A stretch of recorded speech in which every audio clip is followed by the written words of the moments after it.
General organic chemistry एक आसान सा लेकिन इंपॉर्टेंट टॉपिक माना जाता है, क्योंकि आगे की पूरी ऑर्गेनिक केमिस्ट्री में इसका कहीं ना कहीं कोई ना कोई एप्लीकेशन आपको दिखाई देता है कि अगर इन दोनों के बीच में दो इलेक्ट्रॉन्स की शेयरिंग हो रही है, जो कि हमें पता ही है, तो ऐसे में इलेक्ट्रॉन्स ए अपना लेके इलेक्ट्रॉन भाग जाएगा, कार्बन अपना इलेक्ट्रॉन लेके भाग जाएगा, जिसको एक इंटरमीडिएट कंसीडर किया जाएगा और इस इंटरमीडिएट का नाम फ्री रेडिकल रखा जाएगा। कार्बन और क्लोरीन के बीच में जो इलेक्ट्रॉन क्लाउड है वो क्लोरीन की तरफ थोड़ा ज्यादा झुकाव रखता है, क्योंकि क्लोरीन की नेगेटिविटी ज्यादा।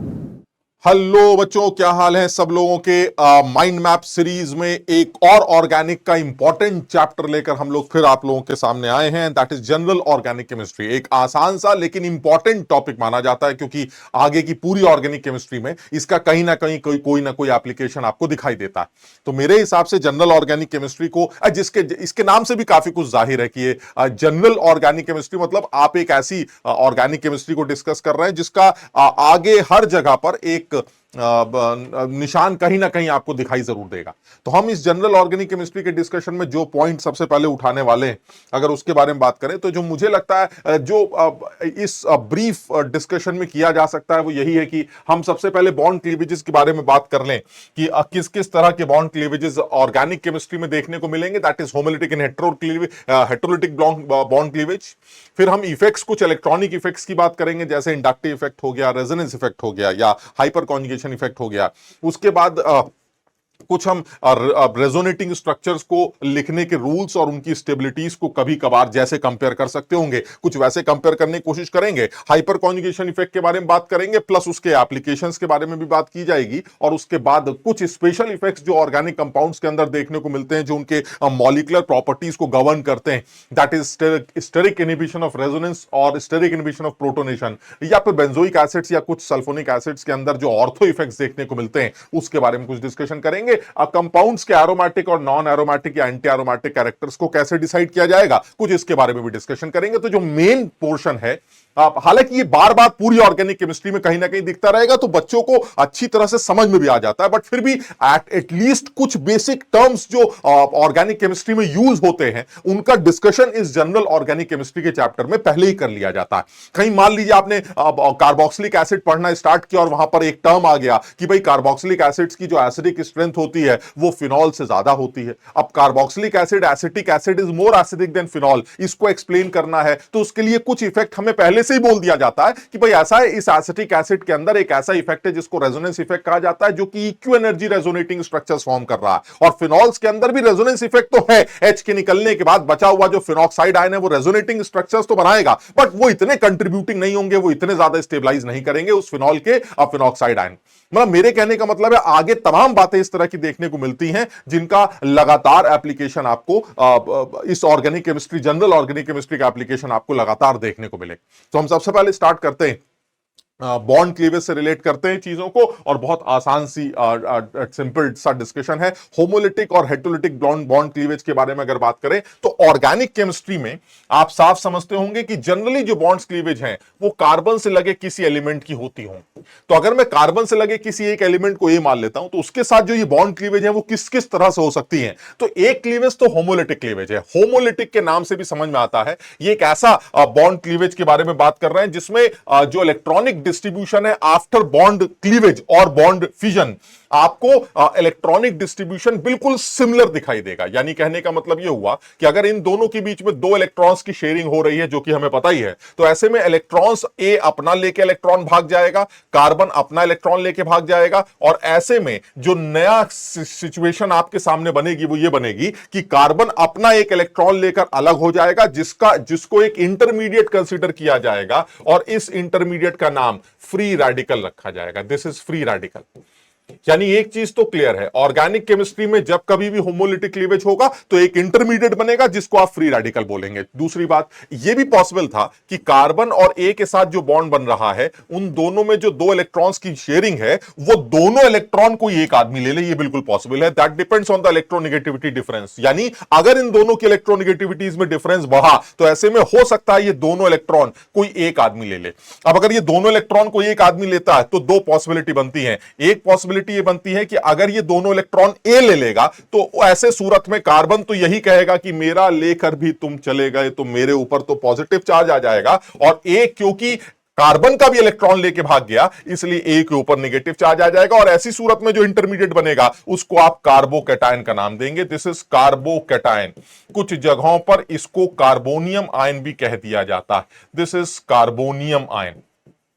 चलिए ठीक है, यानी अगर हेटेरोलिटिक क्लीवेज होता है तो हेटेरोलिटिक क्लीवेज में अगर ए कार्बन से ज्यादा इलेक्ट्रोनेगेटिव है तो ऐसे में ए इलेक्ट्रॉन्स लेके भाग जाएगा और ऐसे में कार्बन के ऊपर पॉजिटिव चार्ज आएगा, तो एक नया इंटरमीडिएट बनेगा जिसको कार्बोकैटायन कह दिया जाएगा। एक और पॉसिबिलिटी है, तीसरी पॉसिबिलिटी क्या है? तीसरी पॉसिबिलिटी यह है कि कार्बन और ए के साथ बने बॉन्ड में जो दो इलेक्ट्रॉन्स की शेयरिंग है, वो दोनों इलेक्ट्रॉन वो आदमी ले ले जो कि कार्बन है। यानी अगर ये दोनों इलेक्ट्रॉन्स कार्बन ले लेता तो ऐसी सूरत में जो आपका नया इंटरमीडिएट बनता उसमें कार्बन के ऊपर नेगेटिव चार्ज आता और ए के ऊपर पॉजिटिव चार्ज आता। ऐसे में इस इंटरमीडिएट को कार्बेनायन का नाम दे दिया जाता। This is carbanion. यानी एक चीज क्लियर है, होमोलिटिक और हेटेरोलिटिक क्लीवेज के बारे में अगर आप बात करते हैं तो एक चीज बिल्कुल साफ दिखाई देती है कि ये वाला क्लीवेज तो होमोलिटिक क्लीवेज है क्योंकि दोनों लोग अपने अपने इलेक्ट्रॉन लेकर भाग गए। लेकिन ये वाले क्लीवेज अगर हमें ऑर्गेनिक केमिस्ट्री में कहीं दिखते हैं तो ये हेटेरोलिटिक क्लीवेज के नाम से जाने जाएंगे। बहुत सीधी सी बात है। हाँ, कंडीशंस का जहां तक सवाल है वो धीरे धीरे करके वेरी करेंगे, लेकिन फिर भी एक जनरल आइडिया लिया जा सकता है कि अगर मैं कंडीशंस की बात करूं तो होमोलिटिक क्लीवेज होने की मेरे पास जो मेजर कंडीशंस आती हैं उसमें सबसे पहली कंडीशंस में हाई टेम्परेचर मेंशन जरूर किया जाता। यानी या तो हाई टेम्परेचर मेंशन किया जाएगा या एक कंडीशन में फोटॉन्स की प्रेजेंस रखी जाएगी, that is presence of sunlight कह सकते हैं। फोटॉन्स की प्रेजेंस रखी जा सकती है।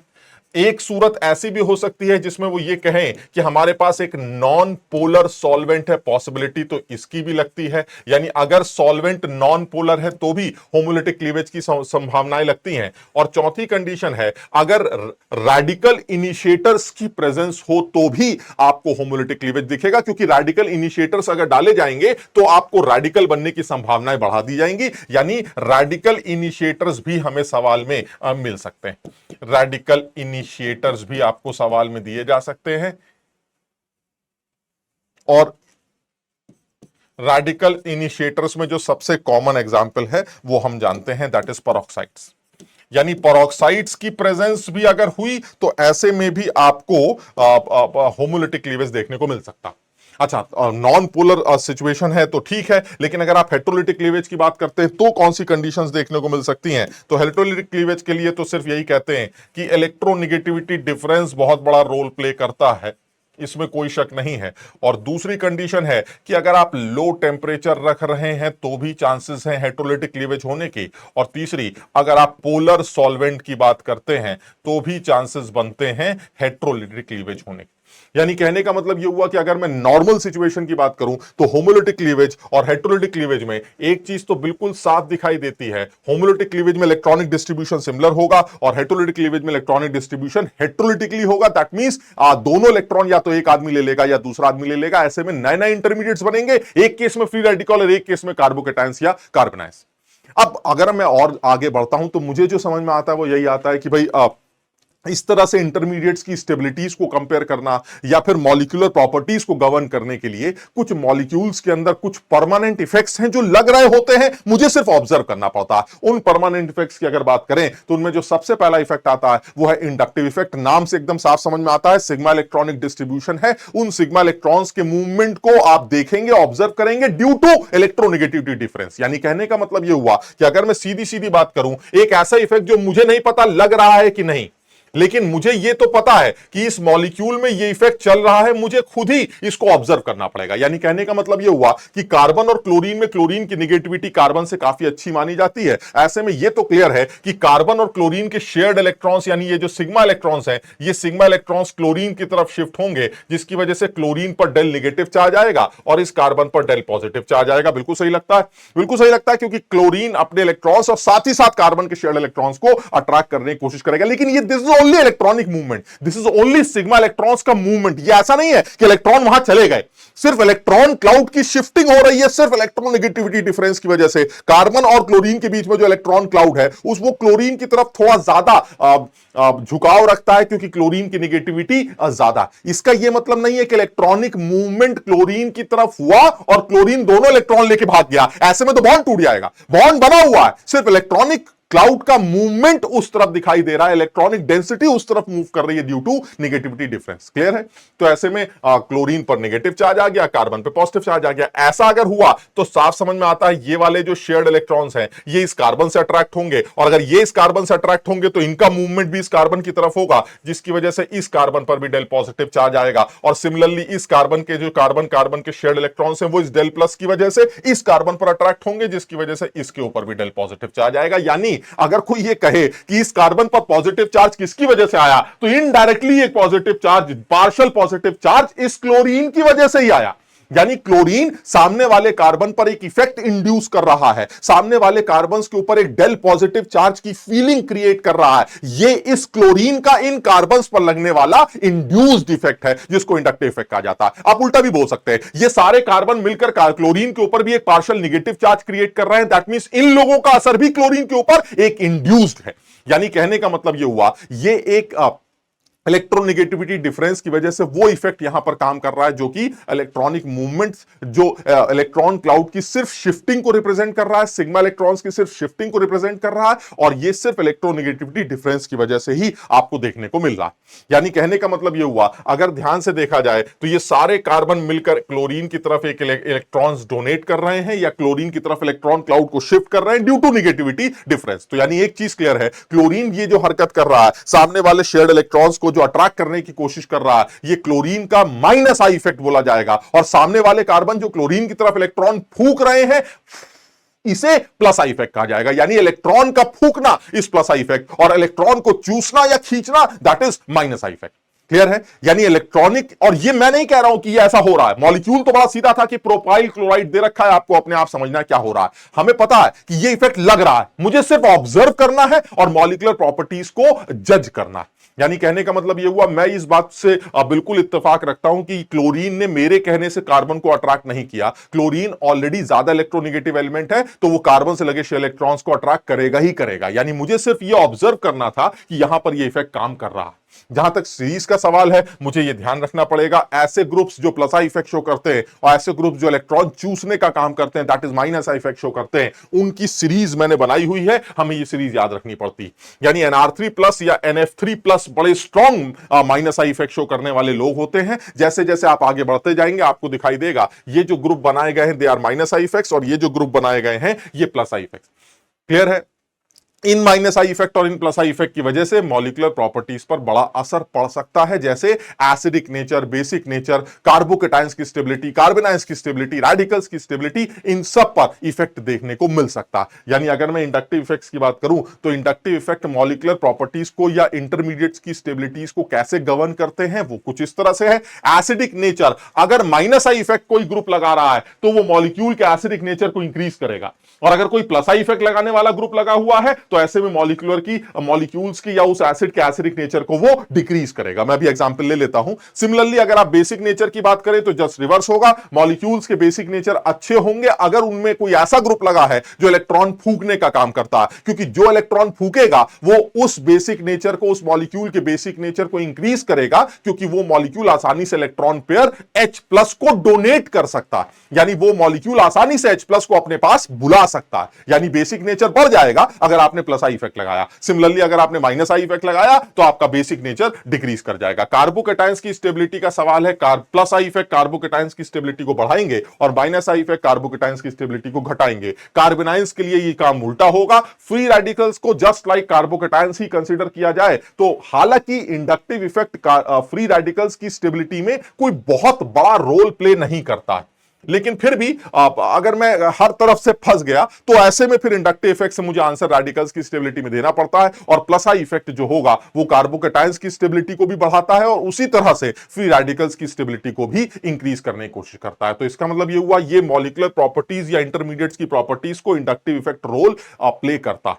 अच्छा, अब एप्लीकेशन का जहां तक सवाल, जैसा कि मैं देख रहा हूं, अब जनरली मॉलिक्यूलर प्रॉपर्टीज के बारे में को जब हम चेक करते हैं या इंडक्टिव इफेक्ट लगाकर अपने सवालों का आंसर निकालते हैं तो जनरली जो सबसे ज्यादा इंपॉर्टेंट काम मुझे समझ में आता है उसमें जो मेन रूल काम करता है वो है दान पुण्य का रूल, जिसको मैं डीएनपी रूल बोल सकता हूं, डिस्टेंस नंबर्स ऑफ पावर का रूल बोल सकता हूं, दान पुण्य जैसे मैंने याद किया आप ऐसे भी याद कर सकते हैं। यानी जो सबसे बड़ा रोल प्ले करता है वो है डिस्टेंस, और उसके बाद नंबर्स की बारी आती और उसके बाद पावर की बारी आती। मैं ये बताना ये चाह रहा हूं कि जब आप इंडक्टिव इफेक्ट को यूज करके मॉलिक्यूलर प्रॉपर्टीज को गवर्न करते हैं तो ऐसे में डिस्टेंस सबसे बड़ा रोल प्ले करता है, फिर नंबर्स और उसके बाद पावर। यानी कहने का मतलब ये हुआ जिस ग्रुप के इफेक्ट के बारे में आप कंसीडर कर रहे हैं वो ग्रुप किस कार्बन पर लगा है ये मुझे चेक करना पड़ता है। उसकी डिस्टेंस अगर आप बढ़ाते जाएंगे तो उसका इफेक्ट कम होता चला जाएगा। यानी सबसे पहले तो डिस्टेंस डिसाइड करेगा, जिसका डिस्टेंस कम होगा वो ज्यादा तगड़ा इफेक्ट लगाएगा, जिस ग्रुप की डिस्टेंस ज्यादा होगी वो कम इफेक्ट लगाएगा। अगर डिस्टेंसेस दोनों ग्रुप की सेम हुई तो उन दोनों में इंडक्टिव इफेक्ट चेक करने के लिए आपको उनके नंबर चेक करने पड़ेंगे। जिसके नंबर ज्यादा है वो ज्यादा अच्छा इफेक्ट लगाएगा, जिसके नंबर कम है वो कम इफेक्ट लगाएगा। अगर नंबर भी सेम हुए तो ऐसे में फिर उनकी ताकत कंसीडर की जाएगी। अगर उनकी ताकत बराबर, किसी की जिसकी ताकत ज्यादा है वो ज्यादा स्ट्रॉन्ग इफेक्ट लगाएगा, जिसकी ताकत कम है वो कम तगड़ा इफेक्ट लगाएगा। लेकिन ये ताकत वाला जो पावर वाला जो रूल है वो इन दोनों के बाद में आएगा। यानी कहने का मतलब ये हुआ सबसे पहले डिस्टेंस से अपना काम चलाएंगे। हालांकि ये जो रूल बनाया गया है जिसको दान पुण्य रूल कहा जाता है, ये रूल जनरली उस सीरीज में जो अभी आपने लिखी थी प्लस आई और माइनस आई इफेक्ट, उस सीरीज में बहुत दूर दूर के लोगों के लिए एप्लीकेबल नहीं है। मतलब आप समझे, आपने NF3 प्लस ले लिया और एक आपने फ्लोरीन या क्लोरीन या ब्रोमीन ले लिया। अब आप ये कह रहे हैं कि ब्रोमीन जो है पास में लगा है तो ज्यादा इफेक्ट डालेगा। देखिए बात सही है कि इंडक्टिव इफेक्ट डिस्टेंस के ऊपर डिपेंड करेगा, बट फिर भी ये जो डीएनपी रूल या दान पुण्य रूल बनाया गया है ये एक्चुअली बहुत ज्यादा दूर दूर के लोगों के लिए नहीं बनाया गया।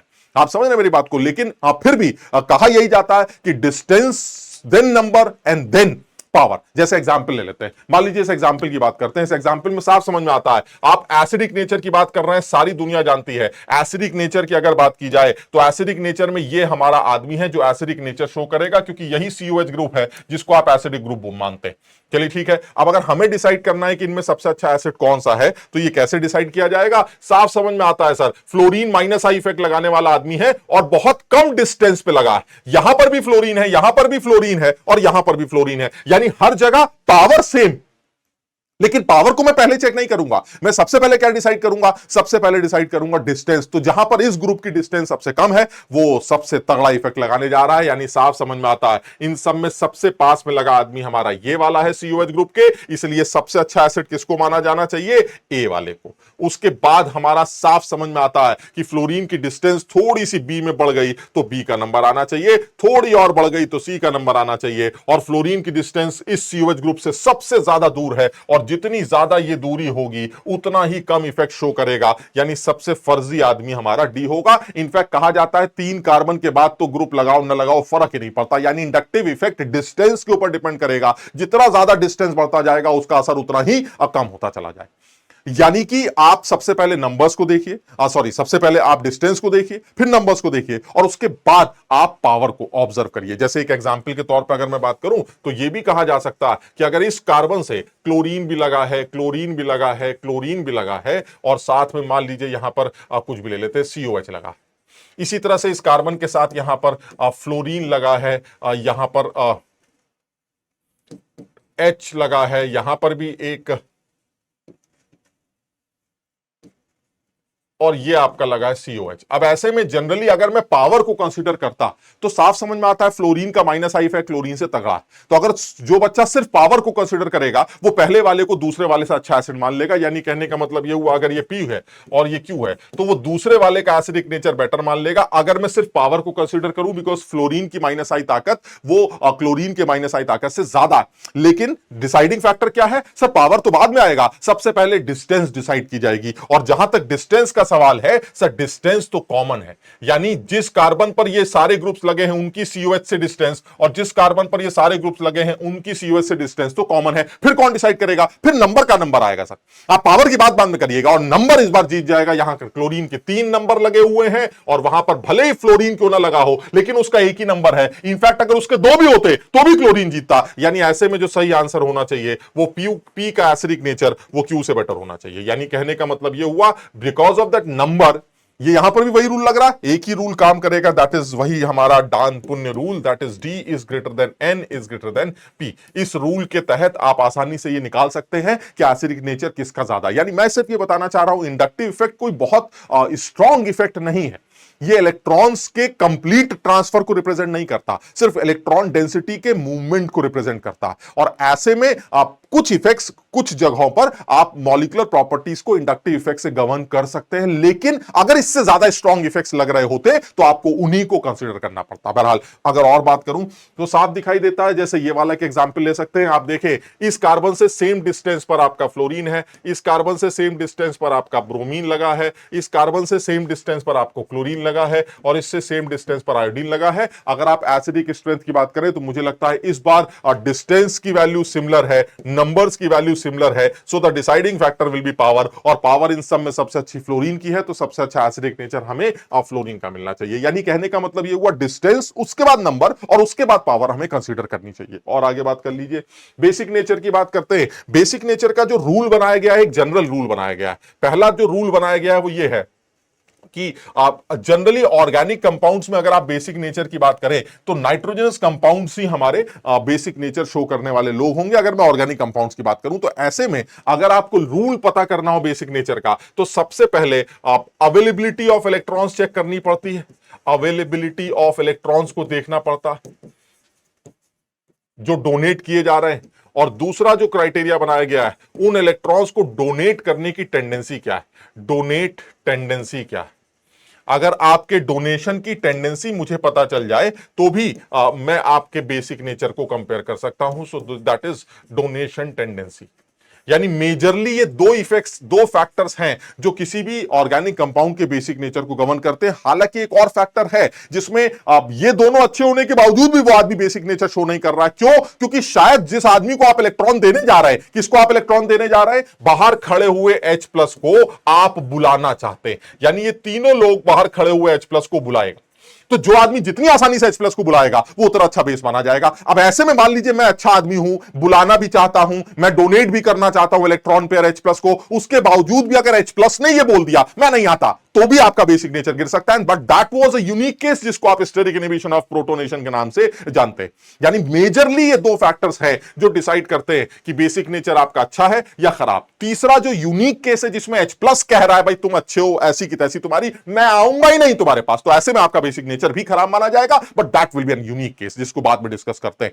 यानी कहने का मतलब यह हुआ कि अगर इन क्राइटेरिया को देखें तो सबसे अच्छा बेस साफ दिखाई देता है। सर इस नाइट्रोजन को अगर आप ध्यान से देखें तो हमने सुना ये sp3 है, इस नाइट्रोजन को देखें तो ये sp2 है, और इस नाइट्रोजन को देखें तो ये sp, और इसमें कोई शक नहीं है सर, अगर आप नाइट्रोजन की बात करें तो नाइट्रोजन जो sp होता है वो ऑब्वियसली ज्यादा अच्छा, ज्यादा इलेक्ट्रोनिगेटिव होता है एज कंपेयर टू नाइट्रोजन जो sp2 है, और वो ज्यादा इलेक्ट्रोनिगेटिव होता है जो नाइट्रोजन sp3।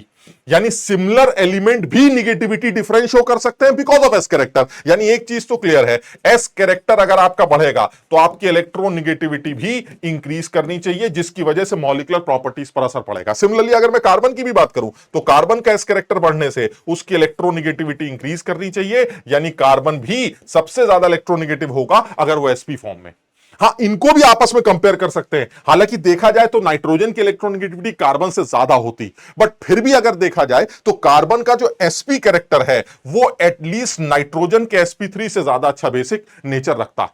यानी कहने का मतलब यह हुआ कि अगर इन सबको आपस में कंपेयर करना हो तो नाइट्रोजन का जो sp कैरेक्टर होगा वो sp2 से ज्यादा इलेक्ट्रोनिगेटिव होगा, उसके बाद कार्बन का sp आना चाहिए, फिर नाइट्रोजन का sp3, so on so on so on. यानी बड़ा सीधा सा फंडा है, इलेक्ट्रोनिगेटिविटी बढ़ेगी, आप इलेक्ट्रॉन को रखने की कोशिश करेंगे। यहां पर अगर आप ध्यान से देखें तो सबसे ज्यादा इलेक्ट्रोनिगेटिविटी इस नाइट्रोजन की होगी। वो क्या बोलेगा, मैं तो नहीं देता, किसको, बाहर एक आदमी खड़ा है जिसको H प्लस जिसको इलेक्ट्रॉन देने थे, कौन था, H प्लस। ये कहेगा भैया मुझसे उम्मीद मत करना, मैं तो बहुत कम देना चाहता हूं। क्यों? क्योंकि मेरी इलेक्ट्रोनिगेटिविटी सबसे ज्यादा है, रखूंगा, दूंगा नहीं। इसलिए सबसे खराब बेस किसको माना जाएगा, C को। और जहां तक सबसे अच्छे बेस की बात की जाए, नाइट्रोजन जो कि sp3 है जिसकी निगेटिविटी सबसे कम है, वो सबसे आसानी से इलेक्ट्रॉन पेयर डोनेट करने की कोशिश करेगा, जिसकी वजह से ये सबसे अच्छा बेसिक नेचर रखता होगा। लेकिन इस केस में अगर इसको देखा जाए तो डोनेट करने की टेंडेंसी इसकी बहुत अच्छी नहीं है, ये कुछ परेशान सा नजर आता है। तो इसका मतलब ये हुआ कि अगर मैं सबसे अच्छे बेस की बात करूं करूं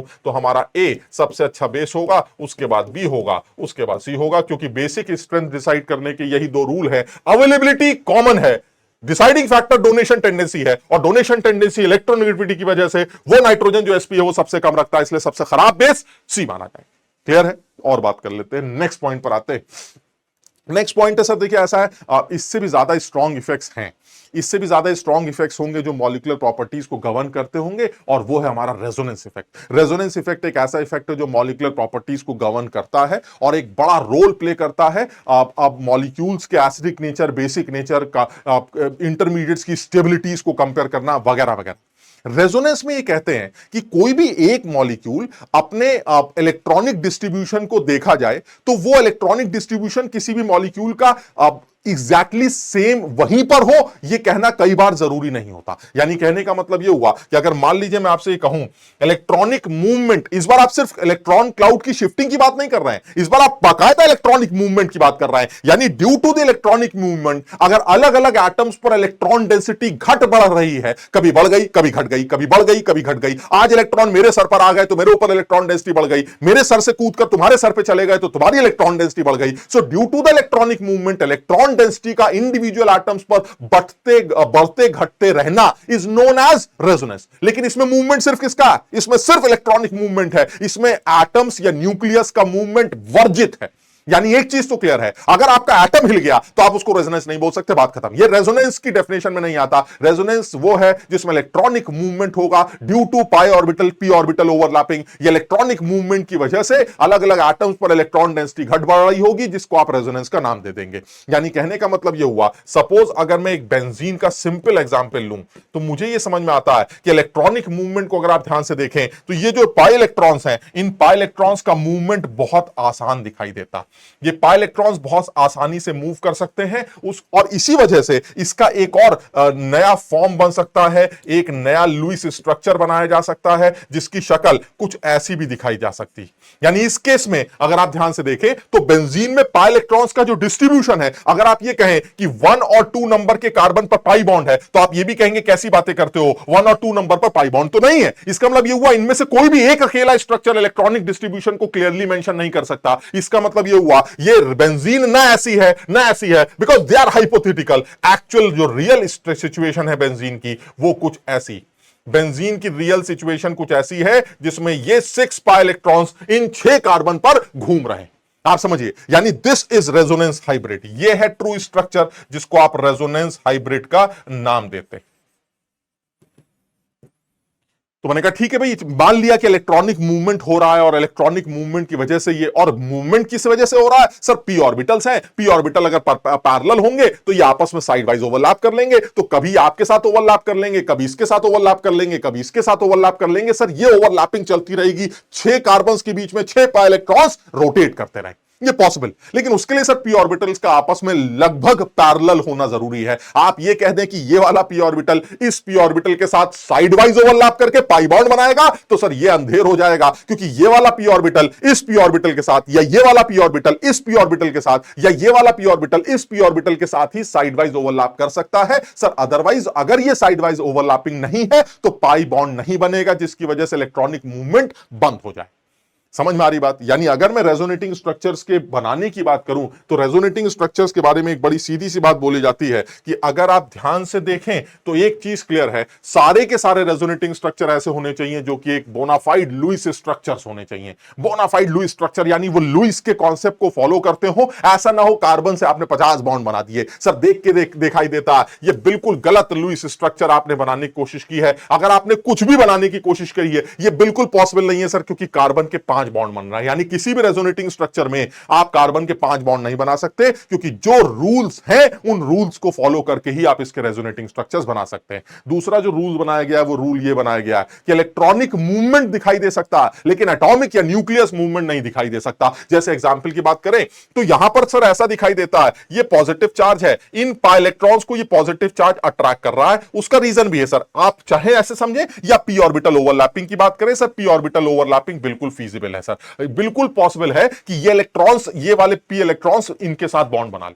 यानी पॉसिबिलिटी यहां पर बिल्कुल ठीक है। अगर ऐसा हुआ तो सर एक नया रेजोनेटिंग स्ट्रक्चर दिखाई देगा जिसमें पॉजिटिव चार्ज तो वहां चला जाएगा लेकिन पाई बॉन्ड इन दोनों के बीच में आ जाएगा, यह भी पॉसिबल है। लेकिन अगर कोई यह कहे कि इसका रेजोनेटिंग स्ट्रक्चर यह है तो इसका एक और रेजोनेटिंग स्ट्रक्चर हो सकता है जब यहां से एक हाइड्रोजन उठ के यहां चला जाए और यहां प्लस आ जाए। इस केस में यह गलत क्यों? क्योंकि इस केस में सर आपने साफ दिखाई देता है, आपने एक हाइड्रोजन का मूवमेंट दिखाया है और हाइड्रोजन एटम का अगर आप मूवमेंट दिखाते हैं तो वो बिल्कुल पॉसिबल नहीं है, क्योंकि रेजोनेटिंग स्ट्रक्चर्स या रेजोनेटिंग स्ट्रक्चर्स में एक चीज डिफरेंट हो सकती है एंड वह है इलेक्ट्रॉनिक डिस्ट्रीब्यूशन। लेकिन एटॉमिक डिस्ट्रीब्यूशन अलग है, न्यूक्लियस डिस्ट्रीब्यूशन अलग है, यह बिल्कुल पॉसिबल नहीं। यह रूल बनाया गया है कि अगर आप मेरा अपना रेजोनेटिंग स्ट्रक्चर बना रहे हैं, यानी मैं अपना रेजोनेटिंग स्ट्रक्चर आपसे बना रहा हूं, तो मेरे जितने भी रेजोनेटिंग स्ट्रक्चर्स बनेंगे उन सब में एटम्स जहां हैं वहीं दिखाई देंगे, मूवमेंट सिर्फ इलेक्ट्रॉन्स का होगा, जिसकी वजह से इलेक्ट्रॉनिक डेंसिटी कभी मेरे सर पर कम होगी, कभी आपके सर पर कम होगी, कभी मेरे सर पर कम होगी, कभी आपके सर पर कम होगी। लेकिन वो इलेक्ट्रॉनिक डेंसिटी किसी और के ऊपर कम इसलिए क्योंकि एटॉमिक मूवमेंट हो रहा है, यह पॉसिबल नहीं। क्लियर है? तीसरा अगर बात करें तो तीसरी बड़ा क्लियर है, सारी दुनिया जानती है सर, प्लेनारिटी की कंडीशन है। इसमें कौन मना करता है आपको? प्लेनारिटी की कंडीशन तो बहुत इंपॉर्टेंट है ही। अगर आप बेंजीन की बात करें तो बेंजीन के सारे कार्बन sp2 हाइब्रिड होते हैं, दुनिया जानती है। sp2 हाइब्रिड की बात करें तो sp2 hybrid trigonal planar structure होता। सर अगर आप बेंजीन के फटाफट ऑर्बिटल डायग्राम की बात करते हैं तो बेंजीन का ऑर्बिटल डायग्राम कुछ ऐसा दिखाई देता। This is orbital diagram of benzene. सारे कार्बन जो है sp2 है। अगर मैं सारे कार्बन की बात करूं तो सारे कार्बन मेरे sp2 हैं। जहां तक सिग्मा बॉन्डिंग का सवाल है, बहुत साफ है सर, सिग्मा बॉन्ड ये वाला बनेगा हाइड्रोजन के साथ। ये सारे सिग्मा बॉन्ड्स बनेंगे जो हाइड्रोजन के साथ बनाए जा सकते हैं। They all are sigma bonds, no doubt. तो मैंने ये सारे सिग्मा बॉन्ड्स हाइड्रोजन के साथ और ये सारे सिग्मा बॉन्ड्स कार्बन कार्बन के आपस में बना के दिखा दिए। अब सर वो पाई बॉन्डिंग कहां है? बड़ा आसान है, पाई बॉन्डिंग भी दिखाई जा सकती है। अब अगर पाई बॉन्डिंग की बात करें तो P orbital side wise overlapping आपको दिखाई देगी, जो कि बहुत आसानी से बनाई भी जा सकती है। अगर आप ध्यान से देखें, यहां पर एक पी ऑर्बिटल है, यहां पर एक पी ऑर्बिटल है, यहां पर एक पी ऑर्बिटल है, यहां पर एक पी ऑर्बिटल है, यहां पर एक पी ऑर्बिटल है और यहां पर पी ऑर्बिटल है। साफ दिखाई देता है सर। अगर आप रेजोनेंस की बात करें तो ये पी ऑर्बिटल आपस में ओवरलैप कर रहा है, ये वाला पी ऑर्बिटल इस पी ऑर्बिटल के साथ ओवरलैप कर रहा है, ये वाला पी ऑर्बिटल इस पी ऑर्बिटल के साथ ओवरलैप कर रहा है। तो सर ये ओवरलैपिंग चेंज भी हो सकती है। पॉसिबिलिटी ये है कि सर ये ओवरलैपिंग ऐसे ना हो कि ऐसे हो जाए, यानी electronic movement pattern parallel P orbitals की वजह से बिल्कुल देखने को मिल सकता है। यानी ये चीज तो कंफर्म है, अगर atoms taking part in resonance जिसमें जो कि डीलोकलाइज्ड इलेक्ट्रॉन से कवर्ड हैं, वो सारे प्लेन में होंगे, तो ऐसे में पी ऑर्बिटल्स पैरेलल होंगे। अगर आपने किसी भी एक कार्बन को टेढ़ा कर दिया तो उसका पी ऑर्बिटल भी टेढ़ा हो जाएगा, जिसकी वजह से वो बगल वाले पी ऑर्बिटल के साथ साइड वाइज ओवरलैप करके पाई बॉन्ड नहीं बना पाएगा। बात समझ रहे हैं? तो इसका मतलब एक चीज तो कंफर्म है, प्लेनारिटी एक बहुत इंपॉर्टेंट रोल प्ले करेगी, सिर्फ इसलिए क्योंकि आपको पाई इलेक्ट्रॉन्स को मूवमेंट देनी है। पाई इलेक्ट्रॉन्स का मूवमेंट सभी पॉसिबल है जब आप पैरेलल पी ऑर्बिटल्स की बात करें। क्लियर है? नेक्स्ट पॉइंट की बात करते हैं। जहां तक सवाल है, आप इंपॉर्टेंट पॉइंट जो कि रेजोनेटिंग स्ट्रक्चर बनाते वक्त देखना चाहिए, and that is same number of unpaired electrons. कहने का मतलब ये हुआ कि अगर मान लीजिए मैं ये कहूं कि इस आदमी का एक रेजोनेटिंग स्ट्रक्चर, क्या ये पॉसिबल है? तो मैंने कहा हाँ बिल्कुल आप बना सकते हैं। इलेक्ट्रॉनिक मूवमेंट्स को अगर आप दिखाएं तो इलेक्ट्रॉनिक मूवमेंट्स को इस तरह से दिखाया जा सकता। क्या ये भी पॉसिबल है? बिल्कुल पॉसिबल है सर। इलेक्ट्रॉनिक मूवमेंट्स को आप इस तरह से दिखा सकते हैं। आप चाहें तो इसको उल्टा भी बना सकते हैं। दिस इज, हालांकि दोनों सेम है, CH2 CH double bond CH CH2 plus. बिल्कुल ठीक कह रहे हैं सर। इलेक्ट्रॉनिक मूवमेंट किसी भी तरह से दिखाया जा सकता है। ये पी ऑर्बिटल ओवरलैप कर सकते हैं और कहानी सिर्फ वही है। आप इसको डबल सिंगल करके बोले या आप इसको पी ऑर्बिटल ओवरलैपिंग का नाम दें, ये पी ऑर्बिटल ओवरलैपिंग बिल्कुल फीजिबल है। आप जैसे चाहें वैसे दिखा सकते हैं, ठीक। लेकिन इंपॉर्टेंट ये है कि सर क्या ये इस तरह से भी बनाया जा सकता है? क्या ये भी पॉसिबल है इलेक्ट्रॉनिक मूवमेंट? तो वो जो इलेक्ट्रॉनिक मूवमेंट है ये रिस्ट्रिक्टेड है। हालांकि बनाने वाले इसको भी बना सकते हैं, लेकिन ये रिस्ट्रिक्टेड है। क्यों? क्योंकि सर यहां पर अनपेयर्ड इलेक्ट्रॉन्स आपने देख लिए सर, यहां पर भी अनपेयर्ड इलेक्ट्रॉन है, यहां पर भी अनपेयर्ड इलेक्ट्रॉन है। सर यहां पर नंबर ऑफ अनपेयर्ड इलेक्ट्रॉन्स बढ़ रहे हैं, यानी 2 अनपेयर्ड इलेक्ट्रॉन्स इस आदमी के पास या इस रेजोनेटिंग स्ट्रक्चर के पास 2 अनपेयर्ड इलेक्ट्रॉन्स हैं, जबकि एक्चुअली जो मेरा मॉलिक्यूल था जिसके अंदर एक भी अनपेयर्ड इलेक्ट्रॉन नहीं था, इसके पास 9 अनपेयर्ड इलेक्ट्रॉन्स हैं। और ये रूल बनाया है रेजोनेंस का कि आपके पास शुरू में जितने अनपेयर्ड इलेक्ट्रॉन्स थे, बाद में भी अनपेयर्ड इलेक्ट्रॉन्स, हर रेजोनेटिंग स्ट्रक्चर में अनपेयर्ड इलेक्ट्रॉन्स के नंबर्स सेम होने चाहिए। यानी ये रेजोनेटिंग स्ट्रक्चर इसका बिल्कुल कंसीडर नहीं किया जाना चाहिए, ये बिल्कुल गलत रेजोनेटिंग स्ट्रक्चर माना जाएगा। हां, ये दोनों पॉसिबिलिटी सकते हैं, they are similar resonating equal energy resonating structures possible है, लेकिन ये तो सर गड़बड़ है, यहां पर तो मुझे समझ में नहीं आता, क्योंकि यहां पर दो अनपेयर्ड इलेक्ट्रॉन्स हैं जबकि इसके पास एक भी अनपेयर्ड इलेक्ट्रॉन नहीं है, तो किसी भी रेजोनेटिंग स्ट्रक्चर में अनपेयर्ड इलेक्ट्रॉन्स के नंबर्स बढ़ या घट नहीं सकते। ये क्लियर समझ में आया? तो रूल्स रेजोनेटिंग स्ट्रक्चर बनाते वक्त मुझे इन बातों का भी ध्यान रखना पड़ सकता। क्लियर है? नेक्स्ट पॉइंट की बात कर लेते हैं। अगर आप स्टेबिलिटी की बात करते हैं अलग अलग रेजोनेटिंग स्ट्रक्चर्स की स्टेबिलिटी में, तो उसमें हालांकि कुछ 3-4 रूल्स बनाए गए, बट फिर भी साइंटिस्ट यही कहते हैं कि जनरली हम अपने इंट्यूशन से ही चीजों को गवर्न करते हैं। हमारा अंदर से एक आवाज आती है कि भाई मुझे ये ज्यादा अच्छा लगता है, ये ज्यादा स्टेबल रेजोनेटिंग स्ट्रक्चर होगा। हालांकि कोई प्रायोरिटी ऑर्डर तो नहीं है, फिर भी 4-5 रूल्स दिखाए गए।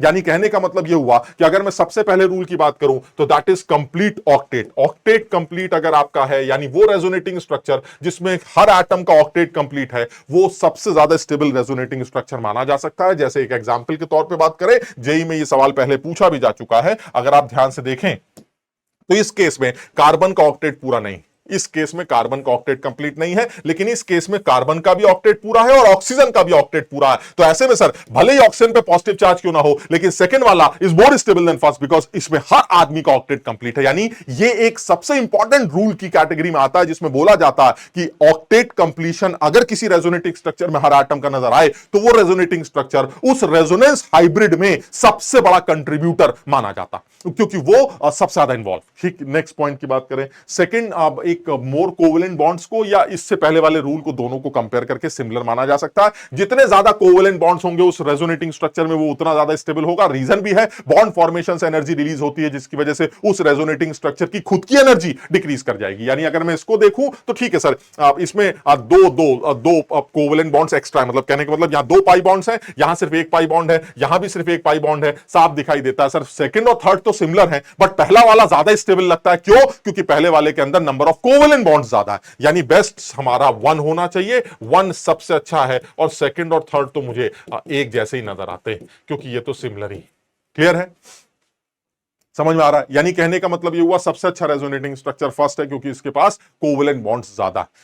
नेक्स्ट रूल के तौर पे अगर बात करें तो नेक्स्ट रूल ये भी बनाया गया है कि अगर आप कोई न्यूट्रल स्ट्रक्चर की बात करें तो वो ज्यादा स्टेबल माना जाता है। यानी अगर मैं पहले स्ट्रक्चर की बात करूं तो ये न्यूट्रल, अगर आप इसी का एक रेजोनेटिंग स्ट्रक्चर बनाए तो वो चार्ज्ड। यानी कहने का मतलब ये हुआ, हालांकि ये नहीं कहता कि ऑक्टेट कंप्लीट नहीं है, ऑक्टेट कंप्लीशन वगैरह सारे रूल है, बट अल्टीमेटली जो दिखाई दे रहा है वो ये कि एक न्यूट्रल है, एक चार्ज है। सर चार्ज सेपरेशन बढ़ेगा, अगर ऑपोजिट चार्जेस एक दूसरे से दूर रखे जाएंगे तो सर उनकी एनर्जी बढ़ जाएगी। वो जितना करीब होंगे वो उतना ज्यादा स्टेबल होगा। जितने ऑपोजिट चार्जेस, सिमिलर चार्जेस एक दूसरे से दूर रखे जाएंगे, वो उतना स्टेबल सिस्टम माना जाएगा। सिमिलर चार्जेस को पास में रखेंगे, ड्यू टू रिपल्शन वो अनस्टेबल सिचुएशन में कन्वर्ट हो जाएगा। यानी न्यूट्रल सिस्टम, अगर किसी रेजोनेटिंग स्ट्रक्चर की बात करें तो न्यूट्रल सिस्टम ज्यादा स्टेबल माना जाएगा as compare to charge system.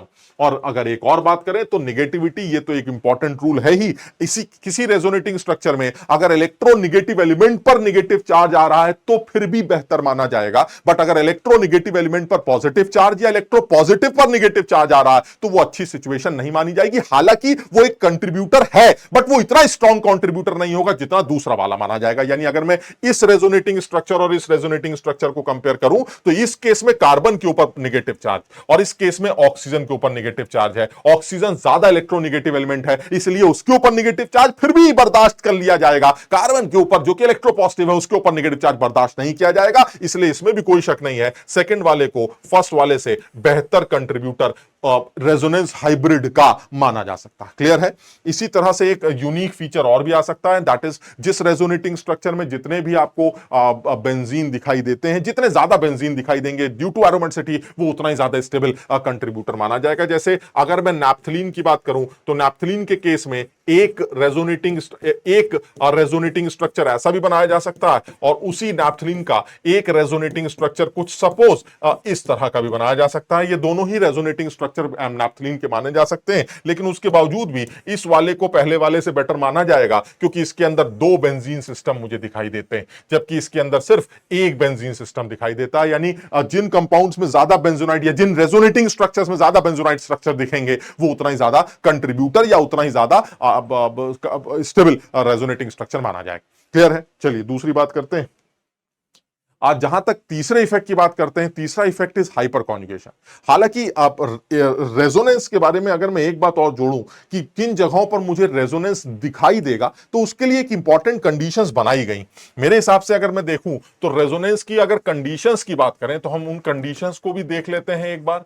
अगर हम कंडीशंस की बात करें तो कंडीशंस में एक जनरल स्टेप अगर मैं उठाऊं तो डबल बॉन्ड की ऑल्टरनेट एटम पर पॉजिटिव चार्ज का होना, डबल बॉन्ड की ऑल्टरनेट एटम पर नेगेटिव चार्ज का होना, डबल बॉन्ड की ऑल्टरनेट एटम पर एक और डबल बॉन्ड या ट्रिपल बॉन्ड का होना यानी पाई बॉन्ड का होना, डबल बॉन्ड के ऑल्टरनेट एटम पर एक फ्री रेडिकल का होना, ये चार सिचुएशंस हैं।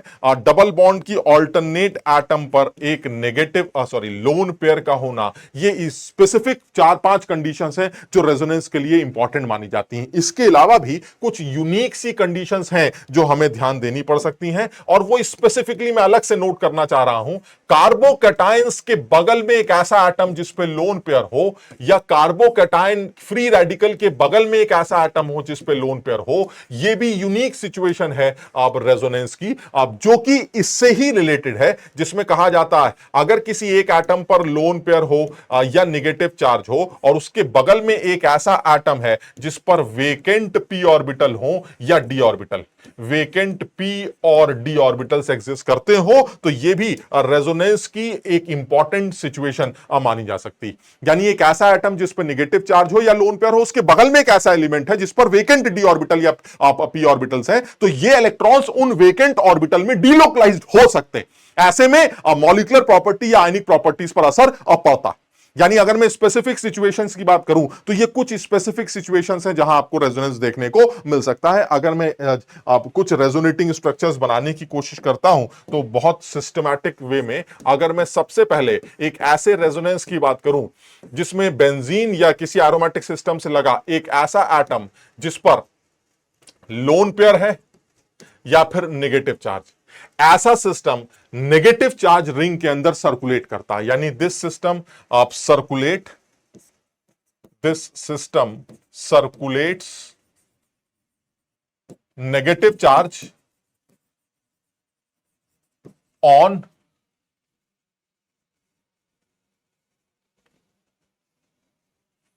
Ortho and para positions.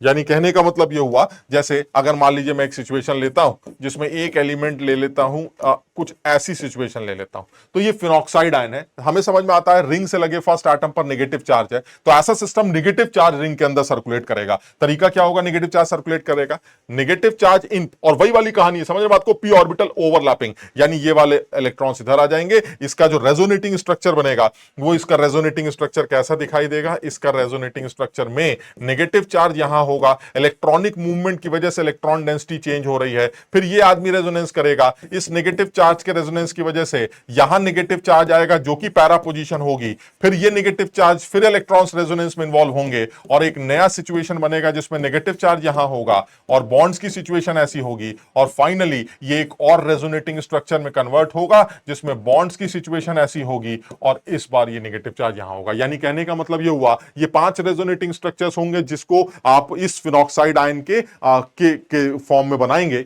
और ये फिनॉक्साइड आयन में जो नेगेटिव चार्ज है, वो नेगेटिव चार्ज किन किन पोजीशंस पर आ रहा है, जरा उसको अगर गौर किया जाए तो वो नेगेटिव चार्ज एक तो ऑर्थो पोजीशन पर आ रहा है, एक ये पैरा पोजीशन पर आ रहा है, और एक ये ऑर्थो पोजीशन पर आ रहा है। यानी नेगेटिव चार्ज जब भी सर्कुलेट होगा वो ऑर्थो या पैरा पोजीशंस पर ही सर्कुलेट होगा बेंजीन के अंदर।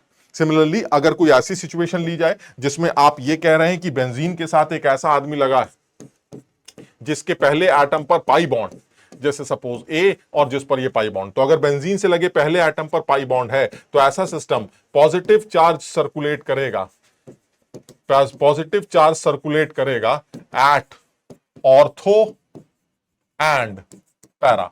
यानी ऑर्थो और पैरा पोजीशन पर आपको पॉजिटिव चार्ज सर्कुलेट होता हुआ नजर आएगा, जिसकी एक बड़ी सीधी सी एग्जांपल लिया जा सकता है, and that is suppose CHO साफ दिखाई देता है। कार्बन और ऑक्सीजन में कार्बन की निगेटिविटी कम है ऑक्सीजन से, तो जो इलेक्ट्रॉनिक मूवमेंट होगा p ऑर्बिटल ओवरलैपिंग कुछ ऐसे दिखाई देगी, जिसमें आपको जो रेजोनेटिंग स्ट्रक्चर बनेगा वो पहला रेजोनेटिंग स्ट्रक्चर में इस कार्बन पर पॉजिटिव चार्ज आएगा और इस ऑक्सीजन पर नेगेटिव, और सारी सिचुएशन ऐसी होगी। नेक्स्ट रेजोनेटिंग स्ट्रक्चर में इलेक्ट्रॉन्स पॉजिटिव चार्ज की तरफ अट्रैक्ट होंगे due to p orbital overlapping. ये आपका नेक्स्ट रेजोनेटिंग स्ट्रक्चर बनेगा, यहां प्लस आएगा और यहां आ जाएगा double bond CO-H। Next resonating structures की बात करें तो नेक्स्ट रेजोनेटिंग स्ट्रक्चर में यहां प्लस होगा, सिचुएशन कुछ वैसी ही होगी और ये माइनस और H, और लास्ट रेजोनेटिंग स्ट्रक्चर में ये फिर से जैसा था वैसे ही कन्वर्ट हो जाएगा।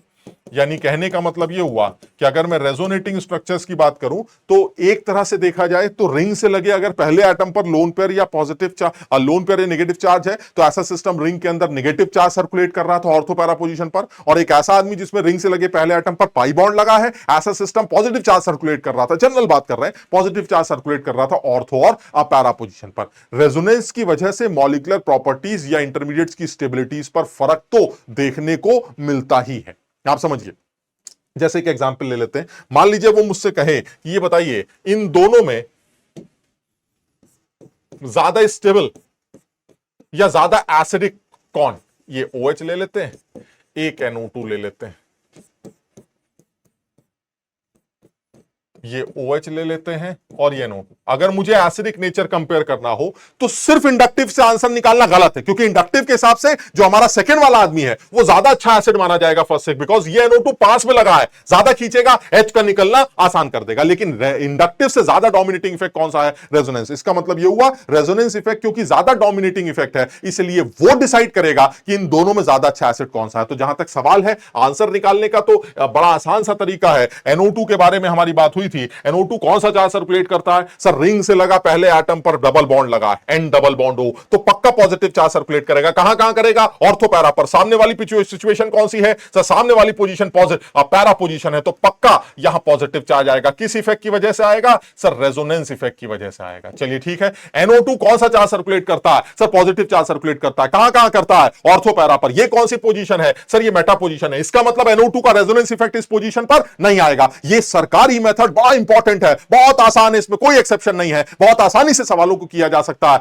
आप बिना कुछ दिमाग लगाए लगे हुए ग्रुप के इलेक्ट्रॉनिक डिस्ट्रीब्यूशन के बारे में सोचिए, आपको अपने आप आंसर मिल जाएगा। NO2 सर ऐसी पोजीशन पर लगा है जिसका रेजोनेंस इफेक्ट मेटा पोजीशन पर देखने को नहीं मिलेगा, तो सिर्फ क्या करेगा? सर ये सिर्फ इंडक्टिव इफेक्ट लगाएगा, और इंडक्टिव की वजह से सिर्फ कौन सा चार्ज देगा? Del plus. सर यहां प्लस आ रहा है रेजोनेंस की वजह से, यहां सिर्फ इंडक्टिव की वजह से डेल प्लस आ रहा है। प्लस के आने से सर इलेक्ट्रॉन्स खींचेंगे और H का निकलना बाहर आसान हो जाएगा। किस फॉर्म में? H प्लस के फॉर्म में, यानी H प्लस का निकलना आसान हो जाएगा। इसलिए अगर ये P और ये Q ले लिया जाए तो P is better acid than Q। Why? Because of resonance effect. यानी NO2 के विड्रॉइंग नेचर की वजह से या इस माइनस R इफेक्ट या माइनस M इफेक्ट की वजह से इसका एसिडिक नेचर इंक्रीज कर रहा है। लेकिन अगर आप इंडक्टिव से आंसर निकालते तो आप सेकंड वाले को बेटर मानते एज कम्पेयर टू फर्स्ट, क्योंकि सेकंड वाला पास में लगा है तो ज्यादा चूसेगा, जिसकी वजह से H का निकलना प्लस के फॉर्म में आसान हो जाएगा। जबकि एक्चुअली रेजोनेंस इफेक्ट ये कहता है कि ज्यादा चूसने वाला ग्रुप NO2 वो जो पैरा पर लगा है due to minus M effect और माइनस R इफेक्ट। क्लियर है? तो यानी मेरे कहने का मतलब है रेजोनेंस इफेक्ट भी मॉलिक्यूलर प्रॉपर्टीज को गवर्न करते हैं, जो कि बड़ा इंपॉर्टेंट रोल प्ले करते हैं, बिकॉज सबसे ज्यादा डोमिनेटिंग इफेक्ट तो यही कंसीडर किया जाता है। नेक्स्ट पॉइंट की बात करें तो नेक्स्ट और एक परमानेंट इफेक्ट है जो मॉलिक्यूल्स के अंदर चल रहा होता है, आपको सिर्फ ऑब्जर्व करना होता है, and that is hyper conjugation effect. एक बड़ी सिचुएशन बड़ी सीधी है। हाइपर कॉन्जुगेशन की सिचुएशन में कहते हैं कि एक कार्बन जो कि sp2 है, उस sp2 कार्बन के बगल वाला कार्बन जो कि sp3 है, उस पर हाइड्रोजन या हेलोजन का अगर मुलाकात होती है तो यह सिचुएशन आपके हाइपर कॉन्जुगेशन की सिचुएशन मानी जाती। यानी sp2 हाइब्रिड कार्बन के एडजेसेंट कार्बन जो कि sp3 होना चाहिए, अगर पर हाइड्रोजन या हेलोजन है तो वो हाइपर कॉन्जुगेशन या रिवर्स हाइपर कॉन्जुगेशन की सिचुएशन रखती।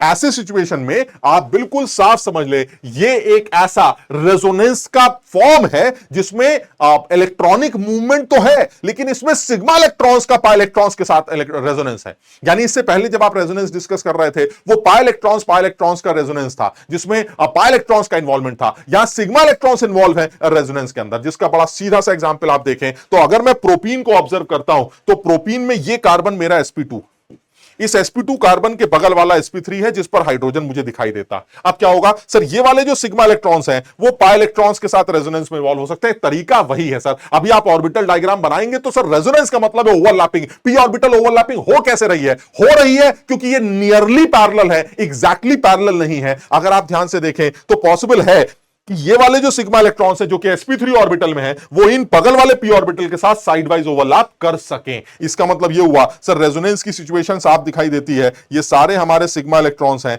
सारे हमारे अल्फा हाइड्रोजन्स हैं और ये सब लोग हाइपर कॉन्जुगेशन में इन्वॉल्व हो सकते हैं। तरीका क्या है? तरीका बड़ा आसान है सर।